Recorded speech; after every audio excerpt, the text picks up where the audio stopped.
Hello viewers, I doctor S B K Lal welcome you all in my YouTube channel. मेरे YouTube channel में आपका बहुत बहुत स्वागत है। अगर आप इस चैनल पर नए हैं तो चैनल को सब्सक्राइब कर लें। आज का हमारा टॉपिक है इलेक्ट्रोमैग्नेटिक इंडक्शन। तो हम देखेंगे कि क्या होता है इलेक्ट्रोमैग्नेटिक इंडक्शन और कैसे हम इसको उत्पन्न करते हैं, कैसे इसको उत्पन्न किया जा सकता है। उसके अलावा हम चर्चा करेंगे मैग्नेटिक फील्ड लाइन्स पर, इससे संबंधित जो चीज़ें हैं उसमें फैराडे एक्सपेरिमेंट और लेंज लॉ की भी चर्चा करेंगे। तो आइए सबसे पहले समझते हैं कि व्हाट इज इलेक्ट्रोमैग्नेटिक इंडक्शन। तो इलेक्ट्रोमैग्नेटिक इंडक्शन तीन शब्द से मिलकर के बना है। एक है इलेक्ट्रो, जिसका अर्थ होता है इलेक्ट्रिक, इलेक्ट्रिसिटी। तो इलेक्ट्रो संबंधित हो गया इलेक्ट्रिसिटी से, दूसरा हो गया मैग्नेटिक, मैग्नेटिक से तात्पर्य है मैग्नेटिक फील्ड। और इंडक्शन का अर्थ होता है जब किसी इफेक्ट को हम एक ऑब्जेक्ट से दूसरे ऑब्जेक्ट में ट्रांसफ़र करते हैं और बिना किसी कंटेक्ट के। तो बिना किसी कंटेक्ट के जब हम किसी फेनोमेना को एक ऑब्जेक्ट से दूसरे ऑब्जेक्ट में, एक वस्तु से दूसरे वस्तु में ट्रांसफ़र करते हैं बिना कंटेक्ट के, तो यही होता है हमारा इंडक्शन। तो किसी कॉइल के निकट एक मैग्नेट को लाते हैं तो मैग्नेट में मैग्नेटिक फील्ड उत्पन्न होता है और मैग्नेटिक फील्ड का उपयोग करते हैं इलेक्ट्रिक करंट पैदा करने के लिए। तो इस हेतु मैग्नेट को कॉइल के नज़दीक लाते हैं। अब इसके बाद हम देख सकते हैं कि मतलब मूविंग, सबसे पहले हम चर्चा करते हैं ओर्स्टेड एक्सपेरिमेंट का। क्या कहा था ओर्स्टेड ने और इसका एक्सपेरिमेंट क्या है। तो ओर्स्टेड एक्सपेरिमेंट के हिसाब से moving electric charge produce magnetic field. जो इलेक्ट्रिक चार्ज जो मूवमेंट में होता है, मोशन में होता है, उसके कारण क्या होता है, तो इलेक्ट्रिक मैग्नेटिक फील्ड प्रोड्यूस होता है। और इसका उल्टा क्या संभव है, अगर मतलब इसका उल्टा का मतलब हो गया कि मूविंग मैग्नेट इलेक्ट्रिक करंट को प्रोड्यूस कर सकता है। तो हाँ, यहीं से शुरुआत होता है इलेक्ट्रोमैग्नेटिक इंडक्शन का। इसके कंसेप्ट पर electric motor, electric generator, induction stove, induction furnace, ये सब डिवाइस जो है, इंस्ट्रूमेंट हम देख सकते हैं काम कर सकता है।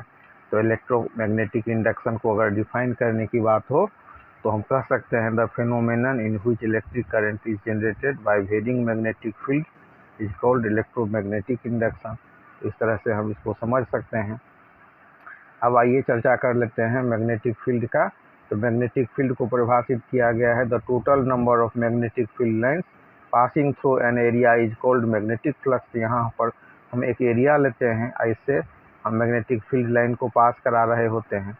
तो मैग्नेटिक फ्लक्स को हम फाई से डिनोट करते हैं और phi is proportional to B, phi is proportional to A, phi is proportional to cos theta. इसका मतलब क्या हो गया, इसका मतलब हो गया कि मैग्नेटिक फ्लक्स मैग्नेटिक फील्ड के प्रोपोर्शनल होता है और जिस एरिया से मैग्नेटिक फील्ड लाइन पास कर रहा है, क्रॉस कर रहा है, उसके प्रोपोर्शनल होता है और कॉस थीटा के प्रोपोर्शनल होता है। तो जब हम किसी कॉइल के निकट मैग्नेटिक फ्लक्स चेंज करते हैं तो करंट उत्पन्न होता है और करंट उत्पन्न होता है।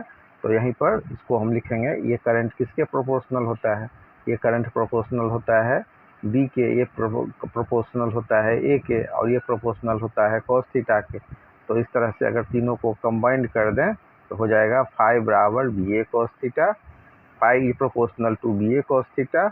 और इस बराबर करने के लिए एक प्रोपोर्शनलिटी कांस्टेंट की आवश्यकता होगी और जब प्रोपोर्शनलिटी कांस्टेंट का मान 1 हो जाएगा तो हम लिख सकते हैं फाई बराबर बी ए कॉस थीटा। तो 4 प्लेन सरफेस ये हो गया। अब एक टर्न के लिए हो गया बी ए कॉस थीटा, और लेकिन हमारे पास अगर n टर्न हो तो for n turns we may write phi बराबर N B A cos theta.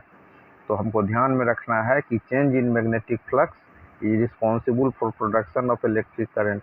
Magnetic flux में जो हम चेंज करते हैं, परिवर्तन करते हैं, तो इससे इलेक्ट्रिक करंट उत्पन्न होता है। मैग्नेटिक फ्लक्स कैसे चेंज होता है, मैग्नेट को हम जब नज़दीक लाते हैं और दूर करते हैं, नज़दीक लाते हैं और दूर हटाते हैं, तो इससे मैग्नेटिक फ्लक्स चेंज हो जाता है। तो मैग्नेटिक फ्लक्स एक तरफ से प्रवेश करता है और दूसरे तरफ से निकलता है। तो बी मतलब मैग्नेटिक फील्ड, ए मतलब एरिया, फाई मतलब मैग्नेटिक फील्ड, एन मतलब नंबर ऑफ टर्न्स और थीटा क्या हो गया, तो angle between area vector and magnetic line. इस तरह से मैग्नेटिक फील्ड के अंदर किस एंगल पर हम एरिया को रखते हैं, तो ये हो गया थीटा। जब थीटा का वैल्यू 0 डिग्री होगा तो मैग्नेटिक फ्लक्स मैक्सिमम होगा और थीटा का वैल्यू जब 90 डिग्री होगा तो मैग्नेटिक फ्लक्स मिनिमम होगा। मैग्नेटिक फ्लक्स निकालने के लिए हमारा फार्मूला हो गया फाई बराबर वी ए कॉस थीटा, और वेक्टर फॉर्म में अगर हम लिखते हैं इसको तो फाई बराबर वी ए होता है, और एन टर्न्स के लिए फाई बराबर N V A cos theta. तो एरिया ज़्यादा होगा तो मैग्नेटिक फील्ड लाइन पास में होगा, एरिया कम होगा तो मैग्नेटिक लाइन कम मैग्नेटिक लाइन पास करेगा। तो इसको हमको ध्यान में रखना है। अब इसके बाद हम चर्चा करते हैं लेंज लॉ का। लेंज लॉ से पहले हम चर्चा कर लेते हैं फैराडे एक्सपेरिमेंट का। तो फैराडे एक्सपेरिमेंट में क्या देखते हैं, 3 ठो एक्सपेरिमेंट बहुत प्रचलित है और बहुत महत्वपूर्ण है मैग्नेटिक इलेक्ट्रोमैग्नेटिक इंडक्शन को समझने के लिए। सबसे पहले हम एक कॉइल लेते हैं, कॉइल को गैल्वेनोमीटर से जोड़ते हैं और कॉइल के नज़दीक मैग्नेट को लाते हैं और दूर हटाते हैं, लाते हैं और दूर हटाते हैं। तो फास्ट मूवमेंट होता है तो ज़्यादा करंट होगा, स्लो मूवमेंट होगा तो करंट घटेगा। नियर मैग्नेट डिफ्लेक्शन ज़्यादा होगा। आप अगर दूर कर देते हैं मैग्नेट को तो जो डिफ्लेक्शन हो रहा है उसको अपोजिट डायरेक्शन में डिफ्लेक्शन होगा, और जब मैग्नेट रेस्ट में होता है डिफ्लेक्शन स्टॉप हो जाता है। When the north pole of a bar magnet is pushed towards the coil, the pointers in the galvanometer deflects. The galvanometer does not show any deflection when the magnet is held stationary. When the magnet is pulled away from the coil, the galvanometer shows deflection in opposite direction. The deflection and hence current is found to be larger when the magnet is moved faster. Relative motion between magnet and coil induced electric current in the coil. अब इसके बाद हम देखते हैं Faraday के दूसरे experiment को। तो मैग्नेट का को रिप्लेस किया गया कॉइल से। यहाँ पर जो हम मैग्नेट को कॉइल के नज़दीक लाते थे और दूर हटाते थे उसको रिप्लेस कर दिए हम एक सोलोनाइड जैसा कॉइल से। तो इसमें हम 2 कॉइल लेते हैं, एक हो गया हमारा जिसके नज़दीक हम लाते हैं सोलोनाइड को, और दूसरा हो गया जो हमारा कॉइल है सोलेनाइड। एक हो गया C1, दूसरा C2। तो as C2 moves towards the coil C1, the galvanometer shows deflection. As C2 moved away, the galvanometer shows a deflection in opposite direction. यहाँ भी यही चीज़ हो गया कि जब हम कॉइल C2 को C1 के नज़दीक लाते हैं तो गैल्वेनोमीटर में डिफ्लेक्शन होता है, और जब कॉइल C2 को हम ये कॉइल C1 से दूर हटाते हैं तो डिफ्लेक्शन अपोजिट डायरेक्शन में होता है।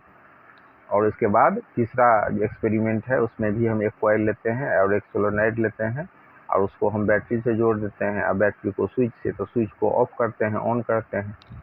तो इस तरह से करंट जो है सो फ्लो करता है। इसमें गैल्वेनोमीटर में हम डिफ्लेक्शन देख सकते हैं। तो यहाँ पर एक नई बात हो गई कि यहाँ पर मतलब कॉइल या मैग्नेट की आवश्यकता नहीं है। तो relative motion is not an absolute requirement for inducing current. तो ये जो रिलेटिव मोशन होता था मैग्नेट का या सोलेनाइड का, जब उसको हम दूर लाते थे और नज़दीक हटाते थे तो जो करंट उत्पन्न होता था, इससे कंक्लूजन ड्राइव हुआ कि relative motion is not an absolute requirement for inducing current. अब चर्चा करते हैं लेंज लॉ का। तो लेंज लॉ में हम क्या देखते हैं, तो लेंज लॉ में हम देखते हैं कि जिस कारण से ये करंट उत्पन्न होता है उस कारण का ये विरोध करता है। Polarity of induced EMF is such that it tends to produce induced current in such a direction that it opposes the change in magnetic flux that produces it। तो इस तरह से हम देखते हैं कि इंड्यूस्ड ईएमएफ जो होता है वो जिस कारण से करंट उत्पन्न होता है उस कारण का विरोध करता है। इस कारण से इंड्यूस्ड ईएमएफ उत्पन्न होता है उस कारण का विरोध करता है। जिस कारण से इंड्यूस्ड करंट उत्पन्न होता है उस कारण का ही ये विरोध करता है। तो यही होता है हमारा लेंज लॉ। तो induced current opposite change in flux. अब ये करंट क्यों उत्पन्न होता है, तो चेंज इन मैग्नेटिक फ्लक्स के, तो चेंज इन मैग्नेटिक फ्लक्स का ये इंड्यूस्ड करंट अपोज करेगा। Induced current opposite change in flux. तो इंड्यूस्ड फ्लक्स को हम देख सकते हैं, इंड्यूस्ड जो मतलब magnetic flux increases, induced current anti clockwise. इस तरह से हम कह सकते हैं कि Lenz law is preferred option for direction of induced current. तो method of producing induced EMF क्या हो गया, तो द इंड्यूस्ड ईएमएफ ई बराबर वी आई भी इज कॉल्ड मोशनल ईएमएफ, और फाई भी जिसको हम मैग्नेटिक फ्लक्स जो होता है उससे डिनोट करते हैं मैग्नेटिक फ्लक्स को। तो ये होता है बी इंटू ए बराबर बी ए कॉस थीटा, और ई बराबर हो गया हमारा बी एल बी। यहाँ पर भी हम देख सकते हैं कि एक एरिया है, उसमें मैग्नेटिक फ्लक्स रखते हैं, और मैग्नेटिक मतलब इससे जो मैग्नेटिक फील्ड लाइंस टोटल गुजरता है, तो इससे magnetic total number of magnetic field lines ही तो मैग्नेटिक फ्लक्स होता है। तो लेंज लॉ के हिसाब से हम देख सकते हैं कि according to Lenz law the polarity of induced EMF is such that it opposes the change in magnetic flux responsible for its production. तो लेंज लॉ में हम क्या देखते हैं कि इंड्यूस्ड ईएमएफ जो है ये अपोज करता है मैग्नेटिक फ्लक्स में चेंज का, क्योंकि यही रिस्पॉन्सिबल फैक्टर होता है करंट प्रोडक्शन का। तो इसमें भी हम ये देखते हैं कि एक कॉइल लेते हैं, कॉइल के नज़दीक जो हम मैग्नेट को लाते हैं, नज़दीक लाते हैं और दूर हटाते हैं, नज़दीक लाते हैं और दूर हटाते हैं, तो क्या होता है, मैग्नेटिक फ्लक्स में चेंज होता है, और यही मैग्नेटिक फ्लक्स के चेंज का ये विरोध करता है। तो हम लेंज लॉ को लिखते हैं क्या कि Lenz law according to Lenz law the polarity of the induced EMF is such that it opposes the change in the magnetic flux responsible for its production। तो जिस कारण से इंड्यूस्ड करंट उत्पन्न होता है, उस कारण का यह विरोध करता है। तो इस तरह से जो इलेक्ट्रोमैग्नेटिक इंडक्शन है, उसको समझने के लिए हमको लेंज लॉ की भी आवश्यकता होगी। जिस कारण से इंड्यूस्ड करंट उत्पन्न होता है, उस कारण का यह विरोध करता है। और फिर हम फैराडे के लॉ को भी देखते हैं, इसमें 3 लॉ हो गया फैराडे का, उसको हमको ध्यान में रखना है। और इलेक्ट्रोमैग्नेटिक इंडक्शन जो 3 चीज़ से बना है, 3 शब्द से, इलेक्ट्रिसिटी, मैग्नेटिक फील्ड और इंडक्शन से, इसको भी समझना है। इनको समझने के बाद